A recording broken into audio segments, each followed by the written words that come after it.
Good afternoon. Rian Kutse from Fortis Proactive Defence Solutions in Pretoria, and I am still talking to Rein Dijkema on his farm, and we are discussing security on farms. Rein, good afternoon back. Rian, yeah, good afternoon. It's part 2 of our talk about farm security, and let's get into it. Let's explore this some more. Are there effective strategies for community cooperation? Things like farm watches, etc. Intelligence gathering and sharing, because gathering intelligence is one thing, sharing it is another, to enhance rural security. So how organized and structured are these? I think it's important, Rian, as a community, to first of all to share information. A lot of farming associations try to. Let me give you an example. I'm not going to name the association's name. This is a farming association. It's on the Springbok Flats. It's a place just north of where I am. It's a vast piece of community, a farming community that is, I think it's about 10,000 square kilometers big. So they try to organize themselves into groups, and for instance, to do patrols at night. They've asked me to join them, and this is a couple of years ago now that I'm talking about, and I just refused because it doesn't make sense to me. Now you have 20 farmers at night patrolling, and 20 wives and children alone at home. These guys are not trained, and I'm talking about the farmers. The area is so vast. I can't see the madness in it. I'm always saying, let farmers farm and get people that's trained and professional to do the patrol work. I'm not saying that farmers mustn't organize themselves and arrange themselves if an event like this happens, so that everyone knows what to do and have a job. Like blocking roads, exits. It's effective. You read about this in newspapers, farmers catching suspects that were involved in farm attacks in that way. But unfortunately, the attack is over, and the blood is already on the ground. And that's the biggest thing. We need to prevent this from even happening. But so yeah, I think there's a lot of space and a lot of good things in communities getting together and organizing themselves. But doing things like patrolling, I'm a bit skeptic about that. We can use it's not the same example, but it was just last week, the 5 people that got mowed down in Soshanguve. The community members that went on a patrol. That's right. That's guys, that's community members that organized themselves and got together and went out on patrol, and they got killed. Look, I just think specifically on farms, because it's, as you mentioned, this place, it's such a vast area of land. I don't know how effectively you can patrol that whole place. So any patrolling, especially in rural areas, needs to be a very, very structured event that works according to very specific plans in order to cover. You can only really cover areas, but at any given time, it's just too vast. So yeah, I suppose there are pros and cons to it. I personally like the idea of, and I think, look, I've also spoken to people myself, where there are areas where they are truly very organized, and they arrange training days through the year as and when they can fit in. So, very dedicated people, and they have certainly made a difference. But it always boils down to you as an individual, what you're going to do about that. So on that point, coming back to the individual, most farms have got farm workers because there's simply too much work for one guy to do, specifically if you're farming commercial. How can farmers vet and manage employees to reduce insider threats and also criminal infiltration, because that happens? I think it starts with good relationships, Rian. I'm a firm believer in good relationships with the people that work for you and in the community in general. If you don't look after the community in a way and look after your workers, they're not going to look after you. And remember, Yes. they're just humans. They also get intimidated. They get threatened. It's always funny, it happened to me. It happens quite a lot. They won't tell you directly of a threat or what they perceive as a threat. It always comes with this, I don't know really how to call it. They'll say, for instance, boss, you need to look out. I saw a white bakkie with 3 guys the other day, and I didn't know them. Must just look out for them. So that's a warning. Oh, so you need to listen. You need to read between the lines. He knows exactly who those people are, but he doesn't want to tell you exactly who they are because he doesn't want to get implied by this because he's afraid or she is afraid. Yes. Yeah, but so no, not really. So good relationship with the people around you will I think, get you a long way. And then making very certain of maybe criminal backgrounds and ID checks, that sort of thing. Yeah, I mean, especially if you employ new people, the workers that's working currently for me, it's years now. I mean, some of them farmed with my father, so I know them for 10, 15 years. New ones, you need to be very careful for new employees or people that's seeking work. A lot of these times it's people that wants to infiltrate the farm to do reconnaissance. People without IDs, stay away from that. And if you really want to, I'm sure you can do a background check on these people if they have any identification. I've gone so far as to do polygraphs on them.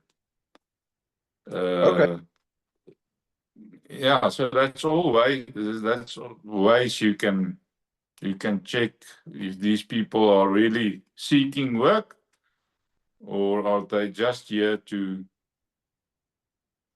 keep an eye on you and start planning something. Yeah, and it's definitely, I think it's vital to be certain about this, because it can come back and bite you in the backside. And as you say, it's very easy as it stands for criminals to target your workers and intimidate them in some way, threaten them, etc. And they are going to react to that. They have to. I mean, they also want to live. And they also get hurt very often in these attacks. It's not that they get away unscathed. So I do like the idea of building good, solid relationships. Yeah. Remember that the farm attack consists of 3 phases, in my opinion. It's 5 random dudes walking around don't decide tonight we're gonna attack this farm. There's planning involved in this. So there's a recon phase, a reconnaissance phase, where they gather intelligence about you and your movements and what do you have. Do you carry a gun? Do you shoot on a regular basis? And then there's the attack itself, and then there's obviously the escape. And a lot of these intel comes, unfortunately, from the workers on your farm.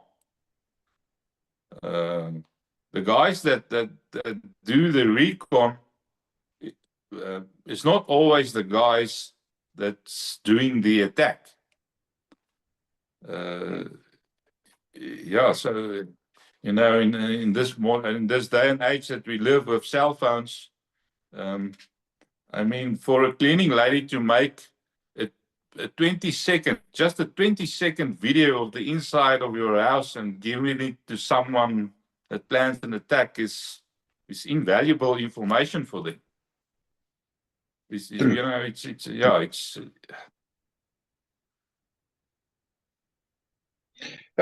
definitely something that one you have to consider in your overall strategy, because, well, it's vital. And criminals don't even have to intimidate. I think some of them are smooth enough that they can literally buddy up with somebody and in that way coerce information from them. It's definitely not always the case that the worker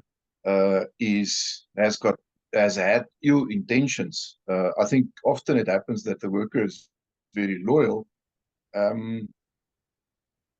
but criminals, because their operation tends to be so smooth, got information from them, even if the worker didn't realize it.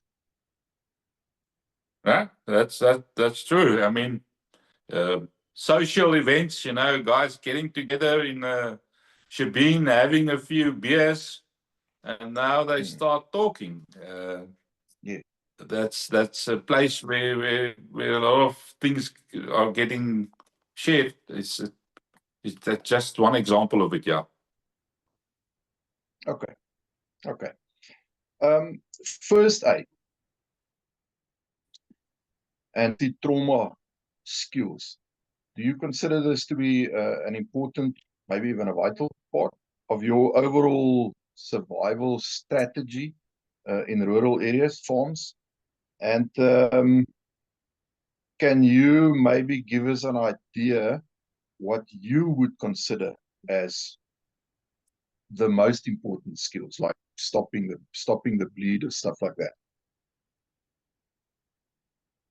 It's a life-saving skill, because farmers are so isolated and sometimes hours away from medical care.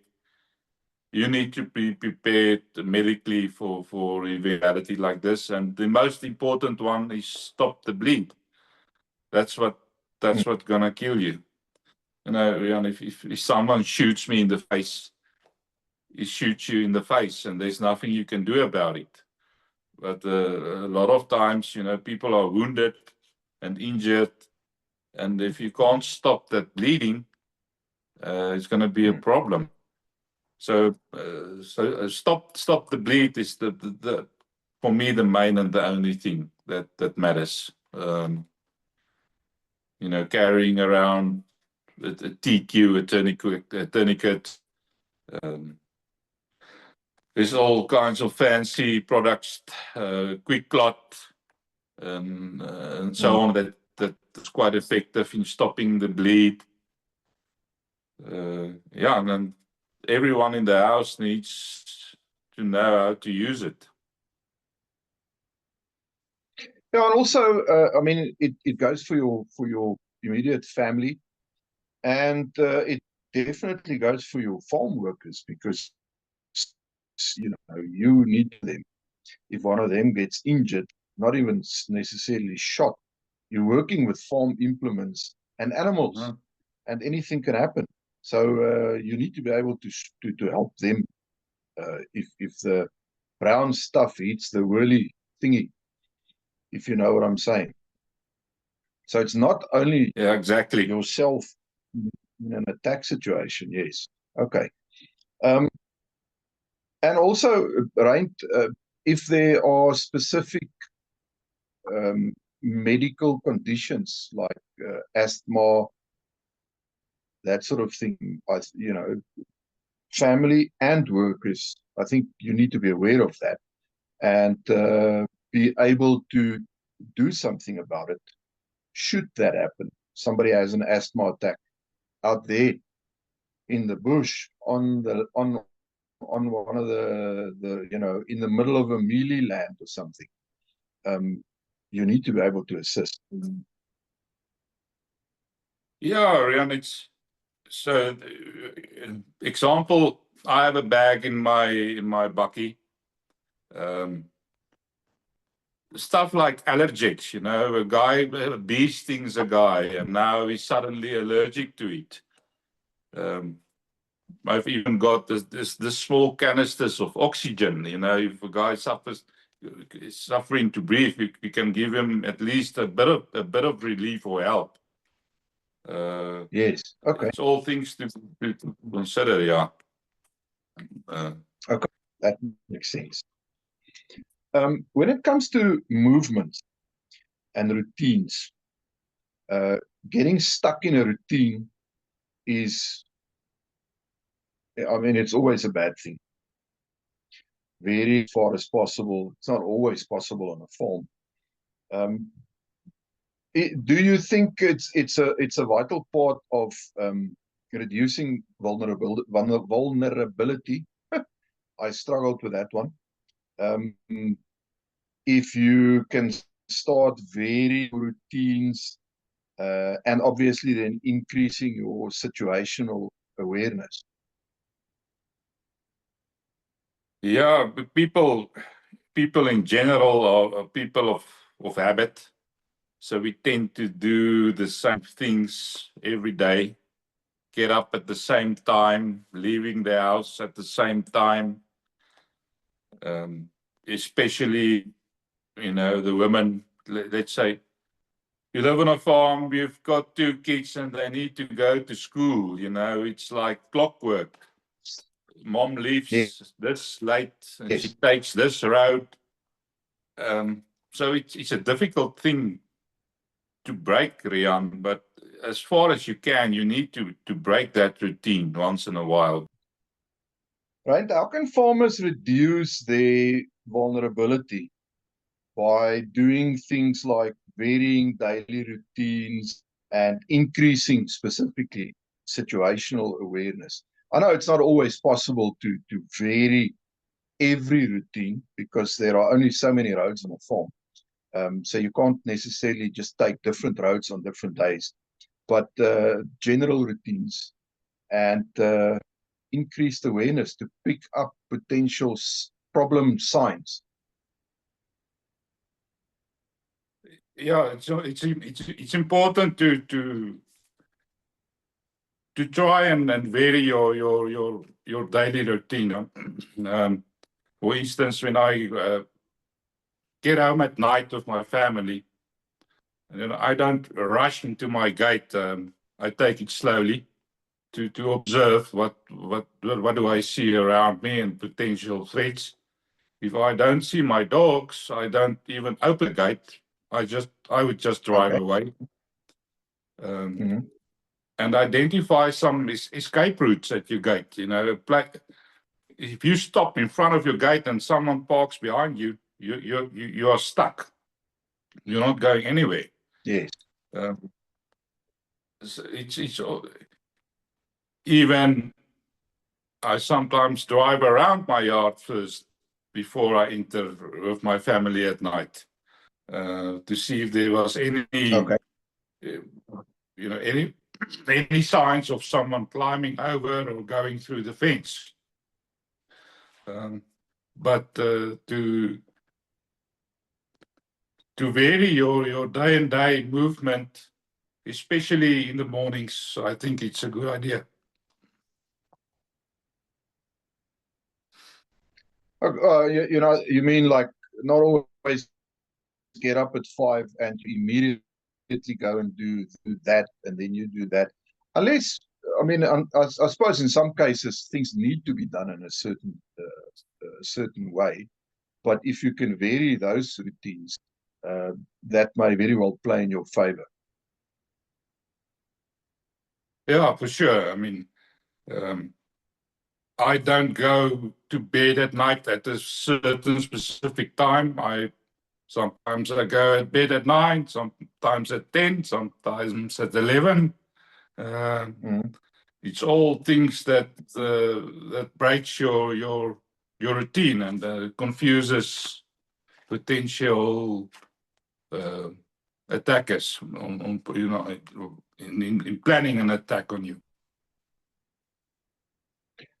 Maybe something that sounds potentially silly, but it can very well prove to not be the switching on lights at different intervals during the night if you're up for something. That can also potentially play in your favor. Yes, for sure. I mean, if I wake up at night and I need to go, maybe say to the toilet to relieve myself, I walk to the kitchen and on the way switch on a few lights. This can be sometimes 2 or 3 times a night. It can be at 10 at night. It can be at 3 in the morning. It can be 12 at night. So that from the outside it would look like, what type of guy is living in this house? He never sleeps. The lights in the house goes on randomly at night. It might confuse them. It's small things that might. It might make a difference. That might I think it's balance the worthwhile. scale to your favor. Yeah. Yes, exactly.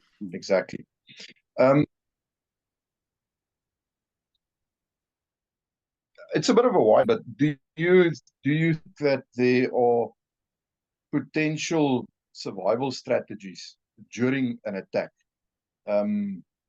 like choosing when to get away, buying time for an emergency response, that are worthwhile exploring, and something that farmers can or should think about and work into the security strategy? Rian, I asked this question a lot, Adam. When you're around a fire and this topic always pops up, and then I always sketch this and I always sketch the scenario to people, or I ask a few questions, and one of the questions are, Kwesi, okay, we're having a braai now, and 11 o'clock we're all gonna drive home. What are you going to do when you get at home and you realize that someone has breaked into your house and is possibly inside the house? Yes. And all of the time I get this answer. They're gonna die. I'm gonna get them. And then the next question I have, okay, so what are you gonna do? So you're gonna just tell your wife and children just sit in the car quickly. I'm going to go into the house and I'm going to sort these guys out quickly. Mm. And then you realize, oh shit, no, that won't be the right thing to do. Yes. For me, it's simple. If I get home and my family is with me in my car and I realize there's something wrong, I drive away as fast as I can, even if it means if I need to ram my gate. I will not enter my house. I'll call for help, call for the police, let them go inside.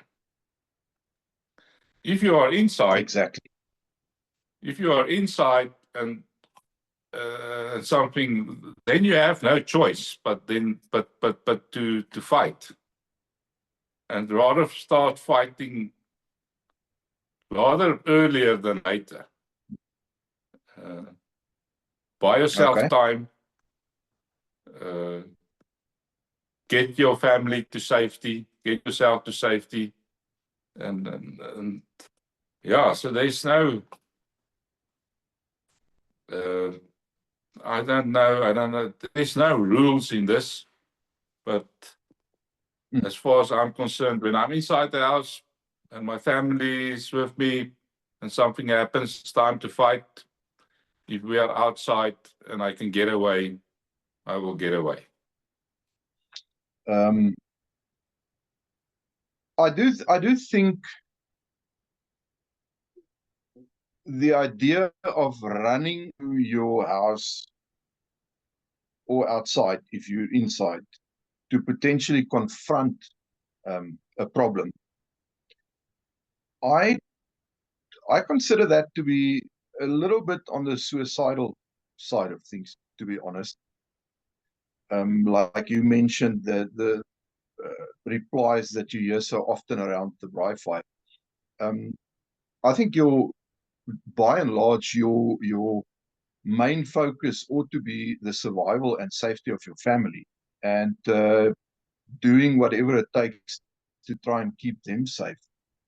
So if you have to fight, you have to fight. But if at all possible, try and choose where you fight so that you've got a little bit of potential advantage. Of course, if these guys surprise you, then that theory goes out the water. Then it falls back to training, which I'm hoping that you have been doing, and that you actually carry your firearm on, for starters. That's an important point. If a firearm isn't in the hand's reach from you, it means nothing. Firearms for self-defense in a safe is worthless. If you don't carry it with you every single day, every single minute, because it's going to be a surprise. They're not going to make an appointment with you to come and do you harm. The whole point of an attack is to surprise you, and you need to react on a split second to it. I think potentially it's difficult to summarize this sort of crime on farms in rural areas, but I don't think there are any specific guidelines that you can say these are hard and fast. There's obviously basic stuff like awareness, security measures, training, etc. But because every case is so different and every layout is so different, I think the main focus is just to do whatever you can to decrease your odds of ending up in a situation, and do whatever you can to increase your odds of surviving such a problematic situation. Would you agree with that? Yeah, I would agree with that. Make yourself the hardest target that you can humanly can be. Yes. These guys aren't stupid. They will always weigh up what the potential threat in attacking this household, and the potential gain that we can get. So if you are too hard of a target for the potential gain for them, they're gonna think twice before they even plan something like this. Yes, because they want to get away. Security men, they want to get away. So layered security, a layered security idea. So once they overcome one problem, they need to step into another one and another one and another one. And the final problem they need to step into is into you and your family. Yes. Because you are so that makes your own first responder. Yeah. So if that doesn't measure up for them, they can choose another target or another or a softer victim. Victim, yes, that makes sense. Right. I'm going to conclude with that. Thank you so much for your time. I appreciate it as always, and I hope you enjoy the rest of your day. Yeah, thank you. I hope it makes sense now. So good talking to you again. So see you again. We can but try. If you find value in these videos, please remember to press the like and subscribe button. Help us grow the channel so we can reach ever more people. Thank you, Ryan. Yeah, bye. Cheers.